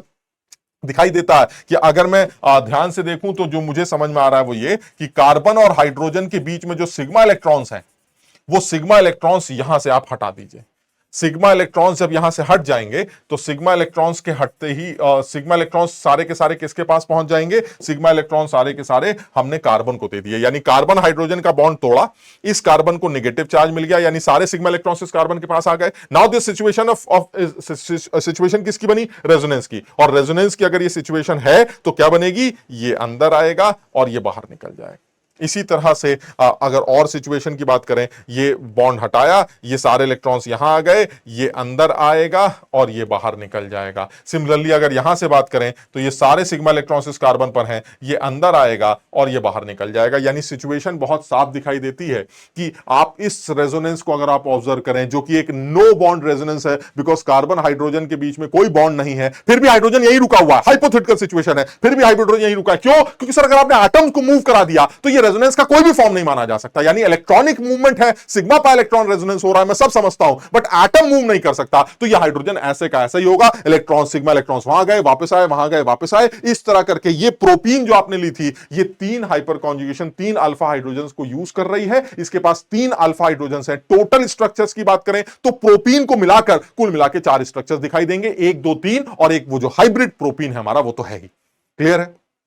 ये जो हाइपर कॉन्जुगेशन की सिचुएशन है ये कई चीजों को गवर्न करती। अगर आप ध्यान से देखें तो ये इसके एप्लीकेशन पार्ट में सबसे पहले स्टेबिलिटी ऑफ एल्कीन्स भी आ सकती है। यानी अगर आप एल्कीन्स की बात करें तो एल्कीन्स की स्टेबिलिटी में हाइपर कॉन्जुगेशन का बहुत बड़ा हाथ है। जैसे सपोज मैं एक ऐसी एल्कीन ले रहा हूं जिसमें इस तरह करके चारों तरफ मिथाइल ग्रुप लगे, इसी तरह से एक ऐसी एल्कीन ली जा रही है जिसमें मान लीजिए मैंने अल्फा हाइड्रोजन कुछ कम कर दिए, और या फिर एक ऐसी सिचुएशन ले लेता हूं जिसमें अल्फा हाइड्रोजन थोड़े और कम कर दिए। तो मान लीजिए अगर मुझे इन तीनों एल्कीन्स की स्टेबिलिटी को कंपेयर करना हो तो इनकी स्टेबिलिटी कंपेयर करते वक्त मुझे सिर्फ क्या ध्यान देना होगा? इनकी स्टेबिलिटी कंपेयर करते वक्त मुझे क्या ध्यान देना होगा? जिस जगह पर अल्फा हाइड्रोजन ज्यादा है, ये अल्फा पोजीशन है, ये डबल बॉन्ड के ऑल्टरनेट अल्फा है, ये भी अल्फा है, ये भी अल्फा है। इसके पास अगर मैं देखूं तो कुल मिला के 9 अल्फा हाइड्रोजन। इसके पास देखें तो कुल मिला के 6 नहीं, इसके पास देखें तो मेरे पास टोटल 12 हाइपर अल्फा हाइड्रोजन है। इसको देखें तो इसके पास 9, यानी इसके पास 12 अल्फा हाइड्रोजन है, इसके पास 9 अल्फा हाइड्रोजन है, और इसको देखें तो इसके पास सिर्फ 6 अल्फा हाइड्रोजन। अब ऐसे में साफ दिखाई देता है सर एल्कीन्स की स्टेबिलिटी के बारे में अगर आप बात करें तो जितने ज्यादा आपके पास हाइपर कॉन्जुगेशन इन्वॉल्व होंगे, जितने ज्यादा अल्फा हाइड्रोजन इन्वॉल्व होंगे, आपकी स्टेबिलिटी उतनी ज्यादा होगी। आप इसको ऐसे समझिए, अभी इससे पहले वाले स्ट्रक्चर में हमने क्या देखा था कि जो हमारा डबल बॉन्ड, वो डबल बॉन्ड फॉरन हाइपर कॉन्जुगेशन में इन्वॉल्व होते ही जो डबल बॉन्ड है वो सिंगल बन जाता। आप देख रहे हैं, यानी डबल बॉन्ड सिंगल बन जाएगा। तो जितना ज्यादा हाइपर कॉन्जुगेशन होगा डबल बॉन्ड उतना ज्यादा सिंगल बनेगा, और जितना ज्यादा सिंगल बनेगा वो डबल बॉन्ड उतना ही ज्यादा स्टेबल माना जाएगा, क्योंकि उसको आसानी से हाइड्रोजिनेट नहीं किया जा सकता होगा। यानी कहने का मतलब यह हुआ, अगर आप ध्यान से देखें तो ये डबल बॉन्ड सबसे ज्यादा बार सिंगल बनेगा। कितनी बार सर? ये 12 बार सिंगल बनेगा, क्योंकि ये सारे हाइपर कॉन्जुगेशन में इन्वॉल्व होंगे। इन सब लोगों के हाइपर कॉन्जुगेशन में इन्वॉल्वमेंट की वजह से ये सारे बॉन्ड, हमारा डबल बॉन्ड बार बार क्या बनेगा? Single.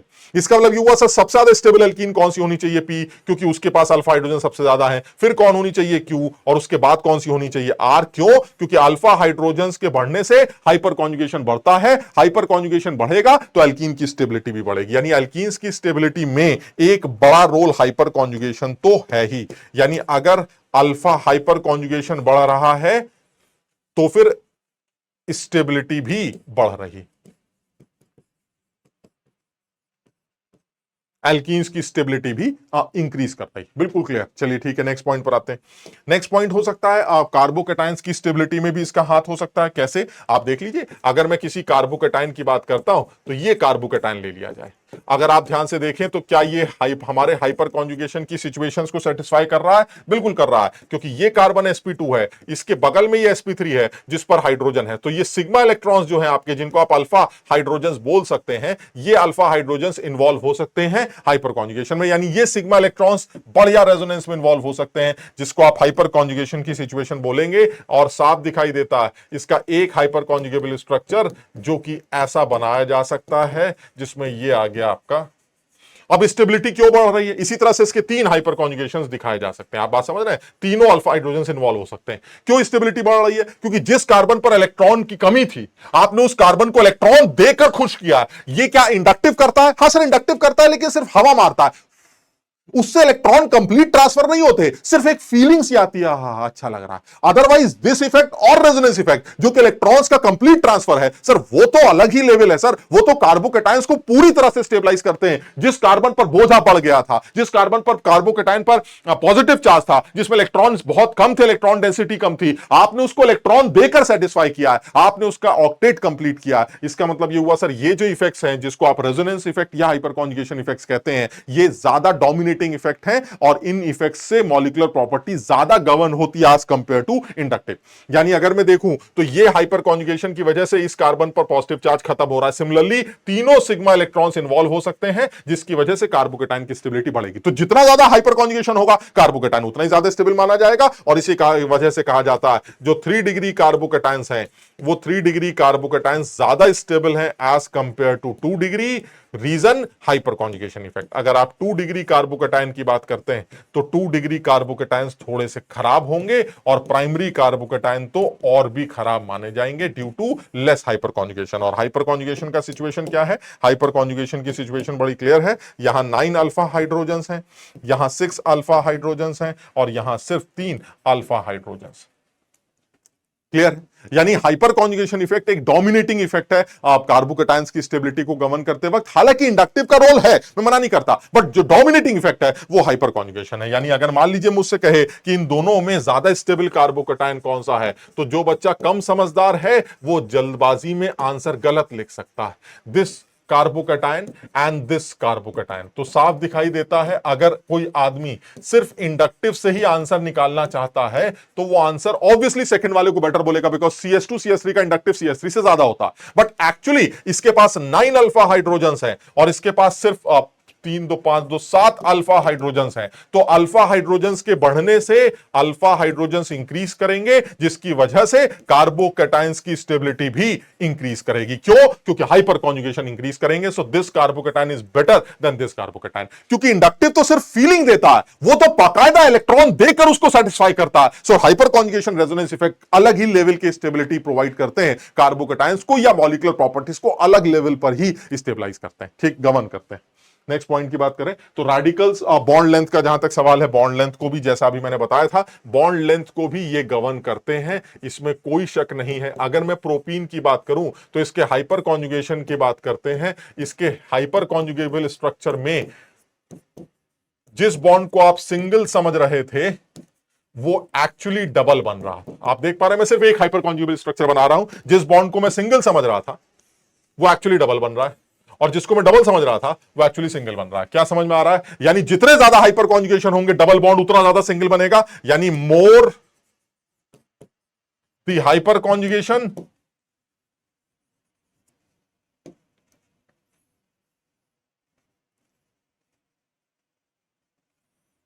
more the hyperconjugation, more will be the bond length of double bond. यानी डबल बॉन्ड उतना ही ज्यादा सिंगल बनेगा जितना ज्यादा हाइपर कॉन्जुगेशन होगा। यानी हाइपर कॉन्जुगेशन भी डबल बॉन्ड्स की बॉन्ड लेंथ को गवर्न कर सकता है। यानी अगर मैं मान लीजिए कहूं कि प्रोपीन के अंदर डबल बॉन्ड की बॉन्ड लेंथ और इथीन के अंदर डबल बॉन्ड की बॉन्ड लेंथ ली जाए, जिसमें एक बॉन्ड लेंथ को आप मान लीजिए बी कह रहे हैं और एक बॉन्ड लेंथ को मान लीजिए आप ए कह रहे हैं, तो ऐसे में जो ए होगी वो बड़ी मानी जाएगी बी से। क्यों? क्योंकि आप बॉन्ड लेंथ की बात कर रहे हैं, क्योंकि प्रोपीन के अंदर हाइपर कॉन्जुगेशन इन्वॉल्व। प्रोपीन के अंदर 3 अल्फा हाइड्रोजन्स हैं, जिनकी वजह से ये डबल बॉन्ड 3 बार सिंगल बनेगा, जिसकी वजह से बड़ा माना जाएगा एज कंपेयर टू CH2 की बॉन्ड लेंथ। यानी डबल बॉन्ड्स की बॉन्ड लेंथ भी हाइपर कॉन्जुगेशन गवर्न करता है, और इसी तरह से एसिडिक और बेसिक नेचर को भी ये गवर्न करता है। तो बड़ा आसान है, अगर मैं ध्यान से देखूं तो एसिडिक नेचर को भी हाइपर कॉन्जुगेशन इफेक्ट गवर्न कर सकता है। आप देखिए, ये CH3 ले लेते हैं और यहां पर आपने मान लीजिए CH2CH3 ले लिया। अब जो बच्चा कम समझदार है वो इंडक्टिव के हिसाब से देखेगा और वो कहेगा CH2CH3 का जो प्लस आई इफेक्ट है वो CH3 के प्लस आई से ज्यादा होता है, जिसकी वजह से सेकंड वाला आदमी खराब एसिड होगा एज कंपेयर टू पहला वाला आदमी, जबकि एक्चुअली पहला वाला आदमी खराब एसिड है दूसरे वाले से। रीजन क्या है sir? Due to the hyperconjugation effect. देख लीजिए सर, ये sp2 हाइब्रिड था कार्बन, देख लीजिए ये sp3 है जिस पर अल्फा हाइड्रोजन्स है, ये पक्का हमारा हाइपर कॉन्जुगेशन इफेक्ट शो करेगा। जब रिंग से CH3 ग्रुप या एल्काइल ग्रुप लगा हो तो हाइपर कॉन्जुगेशन की सिचुएशन एकदम साफ दिखाई देती है, बिल्कुल वैसे ही जैसे अभी हमारी बात हुई थी। सर ये नेगेटिव चार्ज सर्कुलेट होगा, सिग्मा इलेक्ट्रॉन्स पाई इलेक्ट्रॉन्स के साथ रेजोनेंस करेंगे, नेगेटिव चार्ज सर्कुलेट होगा। किन किन पोजीशन पर नेगेटिव चार्ज सर्कुलेट हो रहा है? ऑन, ऑर्थो और एंड पैरा पोजीशन, वही सेम जैसे रेजोनेंस था। इसका मतलब ये हुआ sir CH3 group negative charge circulate करेगा रिंग के साथ। कौन सा चार्ज सर्कुलेट करेगा? नेगेटिव। कहां कहां करेगा? ऑर्थो पैरा पर। ऑर्थो पैरा पर CH3 के सामने वाली पोजीशन पैरा है, यहां पक्का नेगेटिव चार्ज आएगा, H का निकलना मुश्किल हो जाएगा। जबकि यहां पर भी हाइपर कॉन्जुगेशन इफेक्ट है, बट यहां पर सिर्फ 2 हाइपर कॉन्जुगेशन इफेक्ट है, यहां पर 3 अल्फा हाइड्रोजन है। So due to this 3 alpha hydrogen effect, this the hyperconjugation effect of CH3 is better than the hyper conjugation effect of this CH2CH3 because it has only 2 alpha hydrogen. यानी hyper conjugation effect जो CH3 का है वो better है plus H effect of CH2CH3, क्योंकि इसके पास 2 alpha hydrogens हैं, इसके पास 2 अल्फा हाइड्रोजन्स हैं और इसके पास 3 अल्फा हाइड्रोजन्स हैं। समझ में आ रही बात?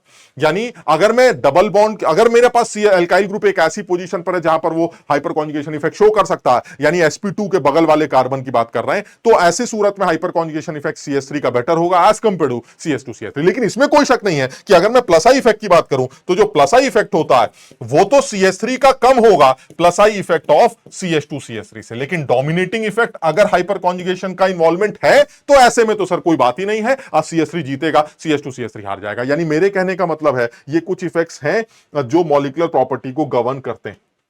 नेक्स्ट, मॉलिक्यूल्स के अंदर एरोमेटिसिटी या एंटी एरोमेटिसिटी भी देखने को मिलती है जो कि मॉलिक्यूल्स की स्टेबिलिटी को गवर्न करती। तो अगर मैं एरोमेटिसिटी की बात करता हूं तो एरोमेटिक कंपाउंड वो कंपाउंड होंगे जिनमें ये 3 कंडीशन सेटिस्फाई होंगी। अपने तौर पर अगर बात करें तो बड़ा क्लियर है कि जो एरोमेटिक सिस्टम होगा वो एक ऐसा सिस्टम होगा जो कि सबसे पहली कंडीशन यही होनी चाहिए, कंपाउंड जो है वो मेरा साइक्लिक होगा। दूसरा, उसके अंदर साइक्लिक डीलोकलाइजेशन होगा। और तीसरा, वो जो इलेक्ट्रॉन्स डीलोकलाइजेशन इन्वॉल्व है वो हकल्स रूल सेटिस्फाई करें। और हकल रूल्स का मतलब है 4n+2 पाई इलेक्ट्रॉन सिस्टम, यानी जो भी इलेक्ट्रॉन्स इन्वॉल्व हैं वो 4n+2 रूल को फॉलो करें, जिसमें n की वैल्यू 0, 1, 2, 3 कुछ भी हो सकती है। जैसे एग्जांपल लेते हैं, क्या ये आदमी एरोमेटिक है? हाँ, ये आदमी एरोमेटिक है। क्यों? क्योंकि इस आदमी के अंदर ये तीनों रूल सेटिस्फाई हो रहे हैं। कैसे? सर ये साइक्लिक है। हाँ, कैसे पता चलेगा साइक्लिक है? दिखाई देगा, इसमें कोई केमिस्ट्री नहीं है, हमें दिखता है साइक्लिक है तो ये साइक्लिक है। So this is cyclic. इसके अंदर जितने भी इलेक्ट्रॉन्स इन्वॉल्व हैं साइक्लिक डीलोकलाइजेशन में इन्वॉल्व होने चाहिए। क्या यहां साइक्लिक डीलोकलाइजेशन है? बिल्कुल है सर। सारे p ऑर्बिटल पैरेलल है। अगर सारे p ऑर्बिटल पैरेलल है तो ये 6 के 6 p ऑर्बिटल इन्वॉल्व होंगे, यानी साइक्लिक डीलोकलाइजेशन की उम्मीद पूरी लगती है। और टोटल इलेक्ट्रॉन्स कितने इन्वॉल्व हो रहे हैं सर? कुल मिला के 6 पाई इलेक्ट्रॉन्स का इन्वॉल्वमेंट है साइक्लिक डीलोकलाइजेशन में। और अगर 6 पाई इलेक्ट्रॉन्स का इन्वॉल्वमेंट है तो यह हकल रूल भी सेटिस्फाई करेगा अगर आपने n की जगह 1 रख दिया, यानी हकल रूल भी सेटिस्फाई करेगा अगर n 1 रख देंगे तो 4 × 1 + 2 दैट इज 6 इलेक्ट्रॉन्स। यानी मेरे कहने का मतलब यह हुआ, एक ऐसा कंपाउंड जो साइक्लिक हो, जिसके अंदर साइक्लिक डीलोकलाइजेशन हो, यानी इलेक्ट्रॉनिक मूवमेंट साइक्लिक होना चाहिए। ऐसे में अगर वो हकल रूल सेटिस्फाई करता है तो उसे एरोमेटिक सिस्टम बोल दिया जाएगा। और नहीं तो अगर कोई मॉलिक्यूल साइक्लिक हो, उसके अंदर साइक्लिक डीलोकलाइजेशन हो लेकिन फिर भी वो एरोमेटिक नहीं है। क्यों? क्योंकि वो हकल की जगह 4n pi electron system follow कर रहा है। यानी कहने का मतलब ये हुआ, इस तरह का कोई सिस्टम जिसमें पहली कंडीशन भी सेटिस्फाई हो रही है, जिसमें दूसरी कंडीशन भी सेटिस्फाई हो रही है, लेकिन तीसरी कंडीशन सेटिस्फाई नहीं हो रही है। कौन सी? वो हकल रूल वाली। तो ऐसे में यानी अगर वो हकल रूल सेटिस्फाई नहीं कर रहा है तो ऐसे में वो हमारा एंटी एरोमेटिक सिस्टम माना जाएगा। So this will be an anti aromatic. तो आप देख सकते हैं यहां पर पी ऑर्बिटल परपेंडिकुलर है और पैरेलल है, तो यहां पर टोटल इलेक्ट्रॉन्स का इन्वॉल्वमेंट 4 है, जो कि हमारा 4n पाई इलेक्ट्रॉन सिस्टम तो माना जा सकता है, बट 4n+2 सिस्टम नहीं माना जा सकता। तो ऐसा सिस्टम हमारा एंटी एरोमेटिक सिस्टम माना जाएगा। डायमैग्नेटिक कैरेक्टर रखेंगे आपके एरोमेटिक सिस्टम, और जो एंटी एरोमेटिक सिस्टम है वो पैरामैग्नेटिक कैरेक्टर रखेंगे। ज्यादा अनस्टेबल सिचुएशन एंटी एरोमेटिक की होगी। यानी अगर स्टेबिलिटी की बात करें तो anti aromatic system is less stable then non aromatic system, is less stable then aromatic system. यानी सबसे ज्यादा स्टेबल हमारे एरोमेटिक सिस्टम होंगे, फिर नॉन एरोमेटिक सिस्टम, और फिर एंटी एरोमेटिक। नॉन एरोमेटिक कौन से होंगे? वो लोग जो ऊपर की दो कंडीशंस में से किसी कंडीशन को वायलेट कर देंगे। यानी ऊपर में से अगर कोई एक सिचुएशन हमारी गड़बड़ा गई तो ऐसे में वो नॉन एरोमेटिक बन जाएगा। जैसे सर एक इथेनॉल है, कैसा लगता है सर? अब एरोमेटिक होगा क्योंकि उसमें एरोमा आती है ना। एरोमेटिक नेचर में एरोमा से कोई मतलब नहीं है, साइक्लिक होना चाहिए, साइक्लिक एरोमा डीलोकलाइजेशन होनी चाहिए, और फिर हकल रूल सेटिस्फाई होना चाहिए। सर इथेनॉल साइक्लिक ही नहीं है, वो एरोमेटिक हो ही नहीं सकता, it should be non aromatic. अगर वो कंपाउंड जो दो कंडीशन सेटिस्फाई करके तीसरी वाली कंडीशन में अगर वो 4n+2 सेटिस्फाई कर दे तो एरोमेटिक, अगर वो 4n पाई सेटिस्फाई करे तो एंटी एरोमेटिक, और अगर वो ऊपर की दो में से ही गड़बड़ हो जाए तो वो नॉन एरोमेटिक की कैटेगरी में चला जाता है। क्लियर है? नेक्स्ट पॉइंट की बात कर लेते हैं। अब कुछ स्पेशल केसेस के बारे में फटाफट बात कर लेते हैं, that is SIR effect and SIP effect. SIR effect होगा स्टेरिक इनहिबिशन ऑफ रेजोनेंस, आप दूसरा SIP steric inhibition of protonation. पहले पॉइंट की अगर बात करें तो स्टेरिक इनहिबिशन ऑफ रेजोनेंस ये कहता है कि कभी कभी ऐसा देखने को मिल सकता है कि लोगों के बल्क या स्टेरिक फैक्टर की वजह से एक आदमी रेजोनेंस में इन्वॉल्व नहीं हो पा रहा है, ये बिल्कुल पॉसिबल है। यानी कहने का मतलब ये हुआ, अगर मैं ध्यान से देखूं तो ये जो CS3 है, जिसको आप एक पेड़ की तरह कंसीडर कर सकते हैं, CS3 sp3 हाइब्रिड है सर, इस तरह करके एक पेड़ सा लगा हुआ है। हालांकि मॉलिक्यूल बहुत छोटा है, जिसका खुद का मॉलिक्यूलर वेट ऑक्सीजन तक से कम होता है, लेकिन अब उसके बावजूद भी सर ये sp3 हाइब्रिड है सर, ऐसा पेड़ जैसा होता है। इसी के बगल में एक और पेड़ भी आपने लगा रखा है सर, ये sp3 हाइब्रिड, ये पेड़ हवा चलने से ये पेड़ घूमते हैं सर। जब ये घूमते हैं तो इस वी शेप NO2 से टक्कर मारते हैं। अगर आप ध्यान से देखें तो दिस इज NO2। इस वी शेप NO2 के साथ जब टक्कर मारते हैं तो NO2 कहता है ऐसी की तैसी तुम्हारे बीच में बड़ा रिपल्शन है, बड़ा स्टेरिक क्राउडिंग है, इस स्टेरिक क्राउडिंग को मिनिमाइज करने के चक्कर में मैं घूम जाऊंगा। यानी कहने का मतलब यह हुआ, ये NO2 अपना प्लेन चेंज कर देता, जिसकी वजह से NO2 जो कि पहले रेजोनेंस में इन्वॉल्व था, जिसका p ऑर्बिटल इस p ऑर्बिटल के साथ ओवरलैप कर सकता था, इसके घूमने से क्यों घूमा? क्या फायदा हुआ सर? वो स्टेरिक रिपल्शन कम हो गया, जिसकी वजह से अब ना NO2 ग्रुप रेजोनेंस में इन्वॉल्व नहीं होगा। और NO2 अगर रेजोनेंस में इन्वॉल्व नहीं होता तो ये फिनॉक्साइड आयन की स्टेबिलिटी के लिए बुरी बात मानी जाएगी। या फिर अगर अपने मेथड की बात करें तो NO2 रेजोनेंस में इन्वॉल्व नहीं है, सिर्फ कौन सा चार्ज सर्कुलेट करेगा सर? सिर्फ इंडक्टिव इफेक्ट की वजह से डेल प्लस देगा। ये NO2 आज भी रेजोनेंस में इन्वॉल्व है सर, ये पॉजिटिव चार्ज सर्कुलेट करता है, पैरा पोजीशन पर पॉजिटिव चार्ज देगा। किस इफेक्ट से सर? रेजोनेंस इफेक्ट से। सर H का निकलना काफी आसान माना जाएगा, सेकंड वाला आदमी अच्छा एसिड माना जाएगा फर्स्ट वाले आदमी। यानी CS3 के तमाम हाइपर टाइपर इफेक्ट लगने के बावजूद भी, इंडक्टिव लगने के बावजूद भी, सिंस NO2 जो कि अपने रेजोनेंस इफेक्ट को डोमिनेट करता है, NO2 यानी जो रेजोनेंस इफेक्ट जिसका ज्यादा डोमिनेटिंग होता है सर, ऐसे में NO2 एक ऐसी पोजीशन पर लगा था जहां पर वो रेजोनेंस इफेक्ट शो कर सकता था, but due to this steric repulsions उसने अपना प्लेन चेंज कर दिया, जिसकी वजह से उसका रेजोनेंस में इन्वॉल्वमेंट बंद हो गया। अब ये सिर्फ क्या इफेक्ट शो कर रहा है? अब ये सिर्फ इंडक्टिव इफेक्ट शो कर रहा है, और इंडक्टिव NO2 का चूसना होता है जो कि एसिडिक नेचर को थोड़ा बहुत बढ़ाता है। लेकिन सर यहां पर NO2 आज भी प्लेन में है सर, आज भी रेजोनेंस में इन्वॉल्व होगा, और रेजोनेंस में इन्वॉल्वमेंट की वजह से सर यह आज भी एसिडिक नेचर को रेजोनेंस की वजह से बढ़ाएगा। यानी ये वाला आदमी आज भी -R इफेक्ट शो कर रहा है, लेकिन ये वाला आदमी आज सिर्फ -I इफेक्ट शो कर रहा है, जिसकी वजह से एसिडिक नेचर पर उतना असर नहीं आ पा रहा है। सो सेकंड वाला कंपाउंड अगर मैं इसको Q ले लूं और इसको P ले लूं तो Q is more acidic than P, no doubt, due to SIR। Similarly अगर मैं SIP इफेक्ट की बात करूं तो SIP इफेक्ट एक अलग इफेक्ट है। वो क्या कहता है? वो कहता है भाई देखिए ऐसा, ये बताइए इन सब में सबसे अच्छा बेस कौन सा लगता है? तो मैंने कहा इसमें कुछ सोचना ही नहीं है सर, ये जो CS3 है, अभी बात हुई थी, CS3 hyper conjugation effect show करता है। हाँ, कौन सा चार्ज सर्कुलेट करता है? नेगेटिव। कहां कहां करता है? ऑर्थो पैरा पर। So this is ortho position, तो सर पक्का यहां नेगेटिव चार्ज आएगा। इस निगेटिव की वजह से ये लोन पेयर भागेंगे। तो इसका मतलब ये हुआ लॉजिकली सबसे अच्छा बेस तो फर्स्ट वाला होना चाहिए। क्यों सर? इस फर्स्ट में और आर में हाइपर कॉन्जुगेशन इफेक्ट तो कॉमन है, CS3 की पैरा पोजीशन पर नेगेटिव, बिल्कुल सही। लेकिन सर इंडक्टिव CS3 का यहां कम लगेगा। समझ रहे बात को? इंडक्टिव के कम लगने से ये उतना अच्छा बेस नहीं होगा जितना फर्स्ट है। यानी ये तो कंफर्मेशन लॉजिकली सबसे अच्छा P होना चाहिए, फिर R होना चाहिए, फिर Q होना चाहिए और सबसे खराब हमारा S होना चाहिए। इसमें कोई शक नहीं है। लॉजिकल आंसर ये होना चाहिए Y, because in this case P के अंदर प्लस H इफेक्ट भी लग रहा है, साथ ही साथ प्लस I इफेक्ट भी लग रहा है। इस R के अंदर प्लस H इफेक्ट भी लग रहा है, साथ ही साथ छोटा प्लस I इफेक्ट लग रहा है ड्यू टू डिस्टेंस। इस Q के अंदर सिर्फ प्लस I इफेक्ट लग रहा है और इस S के अंदर कुछ नहीं लग रहा है। यानी कहने का मतलब यह हुआ, since plus H plus I ये वो इफेक्ट्स हैं जो बेसिक नेचर को इंक्रीज करते हैं ड्यू टू इलेक्ट्रॉनिक रिपल्शंस, जिसकी वजह से लॉजिकली सबसे अच्छा कौन होना चाहिए? Ortho methyl aniline. जबकि एक्चुअली ऑर्थो मिथाइल एनिलीन को इन सब में सबसे खराब बेस कंसीडर किया जाता है। यानी एक्चुअल आंसर ये नहीं है, एक्चुअल आंसर है सबसे अच्छा R है, फिर Q है, फिर S है और सबसे खराब हमारा P माना जाएगा due to steric inhibition of protonation. क्या रीजन है स्टेरिक इनहिबिशन ऑफ प्रोटोनेशन? बहुत साफ समझ में आता है सर। जब आप एक H को यहां लगा देंगे तो उस H का इस CS3 के साथ रिपल्शन बढ़ जाएंगे। H के लगने के बाद जो प्रोटोनेशन आपने किया, उस प्रोटोनेटेड सिस्टम का एनर्जी बहुत ज्यादा होगा। ये NH2 है सर, इस NH2 के साथ आपने पेड़ लगा रखा है। अब आपने अगर इसको प्रोटोनेट करने की कोशिश की तो आप समझ लीजिएगा ये इक्विलिब्रियम बैकवर्ड डायरेक्शन में भागने की कोशिश करेगा, क्योंकि H के लगते ही इलेक्ट्रॉनिक रिपल्शंस इस कार्बन का, इस हाइड्रोजन का इन पेड़ों के साथ बढ़ जाएगा। Due to this electronic repulsion, इस कैटायन का बनना, ये जो इलेक्ट्रॉनिक, ये जो इन रिपल्शन से स्टार्ट होते हैं, इस रिपल्शन की वजह से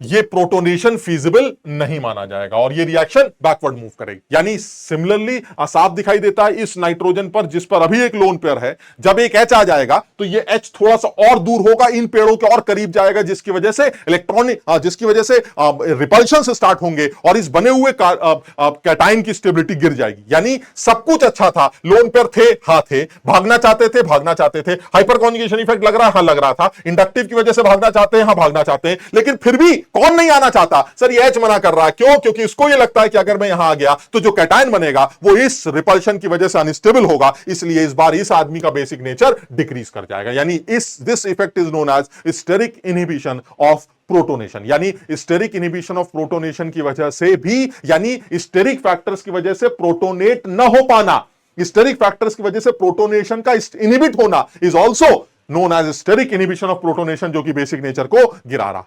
यानी ये कुछ इफेक्ट्स थे जो कि इंपॉर्टेंट इफेक्ट्स के नाम से जाने जाते हैं, जिनमें एक और यूनिक इफेक्ट है इसी तरह का SIR इफेक्ट को कंसीडर कर सकते हैं, जो कि बेंजोइक एसिड्स के अंदर देखने को मिल सकता है। बेंजोइक एसिड्स के लिए कहा जाता है जो generally ortho substituted benzoic acids होते हैं। यानी अगर मैं यहां पर कोई ग्रुप लगा दूं तो जनरली कहा जाता है कि जो ऑर्थो सब्स्टिट्यूटेड बेंजोइक एसिड्स होते हैं generally they are more basic, sorry they are more acidic than benzoic acid और they are other positional isomers. यानी कहने का मतलब यह हुआ कि ये वाला आदमी irrespective of the nature of the group, यानी समझ रहे बात को, दिस इज इररिस्पेक्टिव, एक जनरल सा डिस्कशन कर रहा हूं, irrespective of the nature of the group, the ortho substituted benzoic acid is more acidic than its other positional isomers and benzoic acid itself।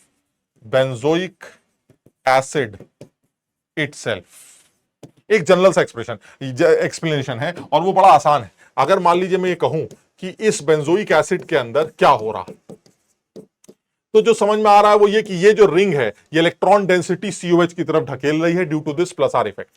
ठीक है, अगर किसी तरह से इस इलेक्ट्रॉन डेंसिटी को बाहर जाने से या सीओएच के पास जाने से रोक दिया जाए तो एसिडिक नेचर बढ़ जाएगा सर, इसमें क्या दिक्कत है? हाँ बिल्कुल सही है। और वो रोकने का तरीका सर, एक पेड़ लगा दीजिए, यानी इसके बगल में एक ग्रुप लगा दीजिए जिसकी वजह से सर मामला गड़बड़ा जाए। ग्रुप लगाते ही सर ये आदमी परेशान हो जाएगा, वी शेप मॉलिक्यूल है सर, ये परेशान हो जाएगा, ये रोटेट कर जाएगा, इसके रोटेट करते ही रेजोनेंस रिंग के साथ बंद हो जाएगा, और रेजोनेंस के बंद होते ही ये वो इफेक्ट था जो एसिडिक नेचर को गिरा रहा था। बात समझ रहे हैं? ये इफेक्ट एसिडिक नेचर को कम कर रहा था, एसिडिक नेचर कम कर रहा था, कम कर रहा। और अगर ऐसा हो गया तो एसिडिक नेचर शूट कर जाता, एसिडिक नेचर अचानक इंक्रीज कर जाता है। क्यों? क्योंकि सर वो इफेक्ट जो इसके एसिडिक नेचर को कम कर रहा था वो इफेक्ट बंद हो गया। कैसे बंद हो गया सर? एक बगल में ग्रुप लगाने की वजह से, स्टेरिक फैक्टर की वजह से सीओएच अपनी पोलैरिटी बदल देता है, रिंग के साथ रेजोनेंस बंद हो जाता है, इलेक्ट्रॉन्स ऊपर आना बंद कर देते हैं, जिसकी वजह से एसिडिक नेचर इंक्रीज कर जाता है। तो बहुत आसान है सर, ये चीजें देखने को मिल सकती हैं। जैसे एक बड़ा सीधा सा एग्जांपल लिया जाए, सर ये देखिए यहां CH3 लगा है, सर ये देखिए यहां पर एक CMe3 लगा है, ये देखिए सर दोनों तरफ से पेड़ लगे हैं। सर ऐसे में तो मस्त हो गया सर, बड़ा क्लियर है कि पेड़ लगाने की वजह से, दोनों तरफ पेड़ लगाने की वजह से सर सबसे तगड़ा ऑर्थो इफेक्ट देखने को मिलेगा, जिसकी वजह से सबसे अच्छा एसिड तो हमारा ऑर्थो इफेक्ट की वजह से थर्ड होगा, एंड ड्यू टू दिस पेड़ दिस विल बी सेकंड, और सबसे खराब आदमी हमारा फर्स्ट कंसीडर किया जाएगा। यानी कहने का मतलब बहुत क्लियर है, कोई इफेक्ट कंसीडर नहीं कर रहे हैं। ऑर्थो पोजीशन की अगर आप बात करें तो ऑर्थो पोजीशन पर सब्स्टिट्यूशन करने से बेंजोइक एसिड्स का एसिडिक नेचर अचानक बढ़ जाता है, and this effect is known as ortho effect. तो ये बहुत आसान से कॉन्सेप्ट है जो कि रेजोनेंस जो कि जनरल ऑर्गेनिक केमिस्ट्री के अंदर देखने को मिलते हैं। मेरे हिसाब से इनको एक बार सही से रिवाइज किया जाए, थोड़ा सा और डिटेल डिस्कशन प्रैक्टिस के साथ किया जाए तो इनको समझा जा सकता है। तो मैं आज इतना ही डिस्कस करना चाहता हूं। अगली क्लास, अगली लेक्चर में फिर अगले किसी टॉपिक के साथ आगे बढ़ते हैं। Thank you so much.